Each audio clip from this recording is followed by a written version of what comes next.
Emergency हो तो वहां से भी निकलना संभव नहीं होगा। वहां पे सर्वेलेंस का कार्य, माना कोई इन्फ्लुएंजा लाइक इलनेस या वो कोई रेस्पिरेटरी प्रॉब्लम अगर कोई व्यक्ति का है तो इनको जो इनकी वहां पे सर्वेलेंस किया जाएगा, निगरानी की जाएगी और वहां पे जहां आवश्यक है वहां पे जो हमारे प्रोटोकॉल्स हैं उसके हिसाब से टेस्टिंग का कार्य भी वहां पर किया जाएगा। इस समय जो स्टेट की पोजीशन है, जो मोटा मोटा मानक जिस पे भारत सरकार निर्धारित करते हैं कि किस राज्य में किस प्रकार की जो प्रगति हो रही है, उसमें एक जो डबलिंग होती है उसका रेट क्या है, यानी कि आज अगर संख्या 1 है तो कितने दिनों में वो 2 हो जाएगा और 2 से वो 4 हो जाएगा, और इससे जो है वो बीमारी कितनी तेज गति से कहीं पर किसी एरिया में फैल रही है, वो उसका एक पैमाना होता है, बहुत ही महत्वपूर्ण पैमाना है। तो इस पैमाने के आधार पे उत्तराखंड राज्य आज के दिन में लगभग 29 दिन में कर रहा है, और ये समझिए कि देश में अग्रणी जो राज्य हैं उनमें उत्तराखंड की जो स्थिति है, डबलिंग का जहां तक प्रश्न है उसमें है। जो आज सुबह तक अभी लेटेस्ट जो जानकारी है कि उत्तराखंड में 59 केसेस आए हैं। कल जब आप लोगों को बताया गया होगा उस समय 57 केस थे। कल रात में एम्स के एक डॉक्टर वो पॉजिटिव टेस्ट हुई हैं, और सिमिलरली आज एक और व्यक्ति जो एक ट्रक का ड्राइवर था, और उस ड्राइवर में एक व्यक्ति जो आए थे उधम सिंह नगर, वो पॉजिटिव टेस्ट हुए थे। उस ट्रक के ड्राइवर को भी पॉजिटिव पाया गया है। तो आज के दिन में इस समय तक 59 केसेस हैं, और इन 59 केसेस में आज के दिन में एक्टिव केस 19 आज के दिन में एक्टिव केस है। तो आउट ऑफ लेटर से 19 केस हैं, तो हमारा परसेंटेज 60% से ऊपर है, और ये भी एक काफी संतोषजनक जो स्थिति है उसमें इस समय हम लोग हैं। जैसा आपको पता है कि एक डेथ भी दुर्भाग्यवश हुई थी। पेशेंट बहुत ही क्रिटिकल था, यद्यपि कोविड जो एम्स में उनका इलाज हुआ था, और एम्स के डॉक्टर्स ने जो रिपोर्ट दी है उससे कोविड से तो उनकी मृत्यु नहीं हुई थी, लेकिन वो कोविड से भी ग्रसित थी और उनका कुछ सीरियस जो बीमारी थी इसके वजह से उनका दुर्भाग्यपूर्ण निधन हुआ था। ये तो पहला केस हमारे यहाँ यही है। जो अब कुछ निर्णय जो राज्य सरकार ने लिए हैं, उन निर्णय में प्रमुख रूप से 4 तारीख से जो हमारे व्यावसायिक प्रतिष्ठान हैं, भारत सरकार के ऑफिसेज हैं और जो राज्य सरकार के ऑफिसेज हैं, इन सभी ऑफिसेज को सामान्य रूप से 10 बजे से 4 बजे तक, तो दुकानें भी 10 से 4 बजे खुलेंगी, ऑफिसेज भी 10 से 4 बजे खुलेगा, सचिवालय 9:30 बजे से 4 बजे तक। जी, ग्रीन जोन की बात कर रहे हैं आप, कौन सी जोन? वो हम आपको बताएंगे उसका। तो सामान्य रूप से हमने कहा कि हमारा जो अभी तक 7 बजे से 1 बजे तक का समय था, अब उसे हम 7 बजे से 4 बजे तक एक्सटेंड कर रहे हैं, और उसमें ये एडिशनल चीजें जो पहले नहीं थी, अब हम ये एडिशनल चीजें भी यहाँ पर इंट्रोड्यूस कर रहे हैं। जहां तक सरकारी ऑफिसेज का प्रश्न है, सरकारी ऑफिसेज ग्रीन जोन में सभी ऑफिसेज खुलेंगे, जिसमें ग्रुप ए और ग्रुप बी के अधिकारी 100% उपस्थित रहेंगे, लेकिन ग्रुप सी और डी के हमारे जो कार्मिक हैं वो 50% वहां पर अपनी उपस्थिति देंगे। यहाँ पर एक विशेष बात का ध्यान ये रखा गया है कि जो हमारे महिला कार्मिक हैं, अगर गर्भावस्था में हैं या उनका कोई बच्चा 10 वर्ष से कम आयु का है, तो उसे अपरिहार्य परिस्थिति अगर न हो तो उन्हें कार्यालय में इस समय हम लोग नहीं बुलाएंगे, इस प्रकार का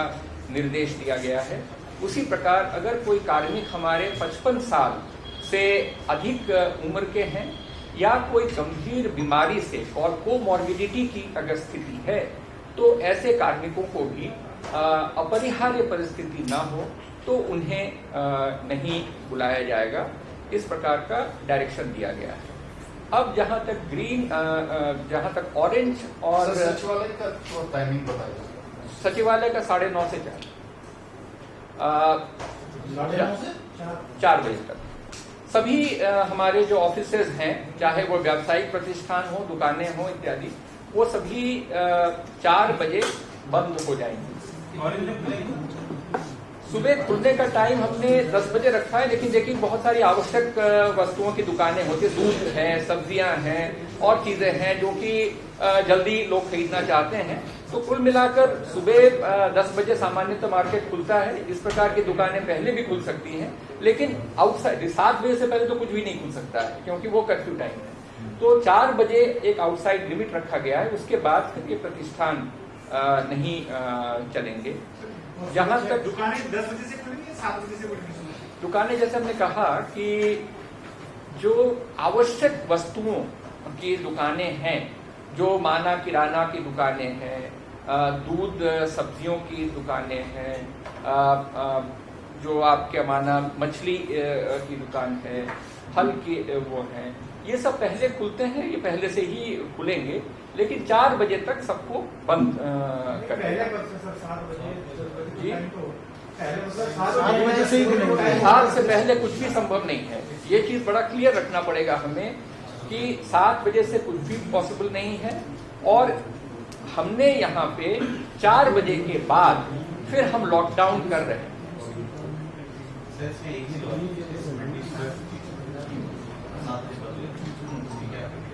उसके बारे में अभी चूंकि आदेश कल ही आया है, तो हम लोग अभी जो कृषि विभाग इस पे मंडी के साथ वार्ता करके देख लेंगे कि उनकी सामग्री आने ले जाने में क्या क्या व्यवस्था हो सकती है। तो इसको करके हम लोग इसको फर्दर फाइन ट्यून कर लेंगे ताकि सप्लाई की व्यवस्था अच्छी तरह से भली भांति वो चलती रहे। जहां तक दफ्तरों का प्रश्न है, ऑरेंज और रेड कैटेगरी के जो हमारे ऑफिसेज हैं, जनपदों में जो हमारे ऑफिसेज हैं, इनमें 100%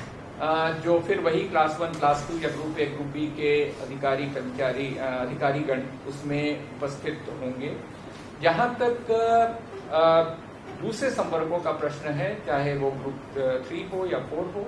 वहां पर पहले सप्ताह 33% उपस्थित होंगे रोस्टर के हिसाब से। वहां के जो सचिव, प्रमुख सचिव या विभागाध्यक्ष या कार्यालय अध्यक्ष,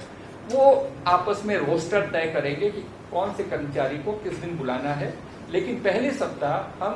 1/3 जो लोअर मतलब ग्रुप 3, ग्रुप 4 के अधिकारी कर्मचारी हैं उनको बुलाएंगे। ग्रुप ए, ग्रुप बी के या क्लास 1, क्लास 2 के जो ऑफिसर्स हैं वो पूरी संख्या में उपस्थित रहेंगे। जैसा हमने बताया कि जो हमारे वनरेबल ग्रुप्स हैं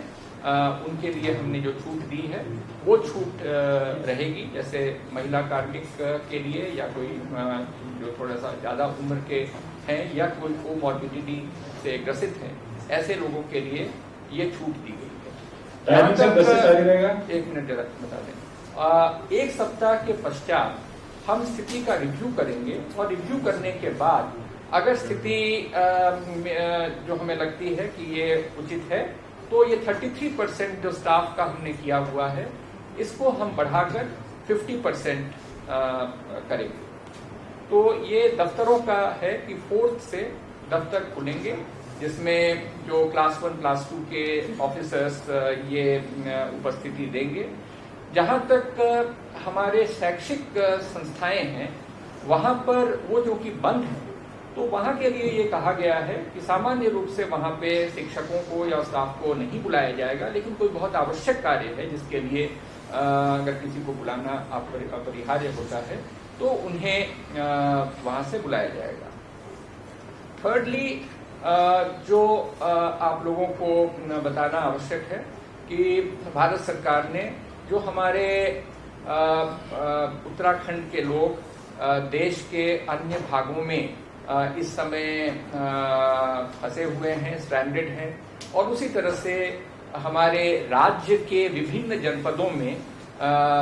लोग फंसे हैं, उत्तराखंड के एक जिले से दूसरे जिले के बीच में फंसे हुए हैं, तो इनके संबंध में भी एक एसओपी जो स्टैंडर्ड ऑपरेटिंग प्रोसीजर क्या होगा वो निर्धारित कर दिया गया है। बसों से लोग लाए जाएंगे, तो वो बसें किस प्रकार से सैनिटाइज की जाएंगी, क्या प्रक्रिया होगी, अगर लंबी दूरी की बसें हैं तो उसमें भी सैनिटाइजेशन किस प्रकार से होगा, ड्राइवर और उनके स्टाफ को हम कैसे सेग्रीगेट करने की कोशिश करेंगे बस के अंदर, और फिर उन्हें किस स्थान पर लाया जाएगा, चाहे कुमाऊं हो या गढ़वाल हो, अलग अलग स्थानों पर, निर्धारित स्थानों पर इन बसों को लाया जाएगा, और इन आने के बाद इनकी चेकिंग होगी, आने से पहले भी चेकिंग होगी, और वो चेकिंग के बाद फिर उन्हें अपने गंतव्य स्थान को यहाँ से भेजा जाएगा। इसमें एक वेबसाइट डेवलप किया था राज्य सरकार ने, और उस वेबसाइट पे हम लोगों ने सभी से अनुरोध किया था कि जो इस प्रकार से फंसे हुए हैं, चाहे वो हमारे छात्र हों, चाहे वो कोई पर्यटक हों, या और कोई व्यक्ति हों जो कि विषम परिस्थिति में हैं, या कैंप्स में हमारे जो श्रमिक लोग हैं, उन सभी से ये कहा गया था कि वो रजिस्टर करें, और इस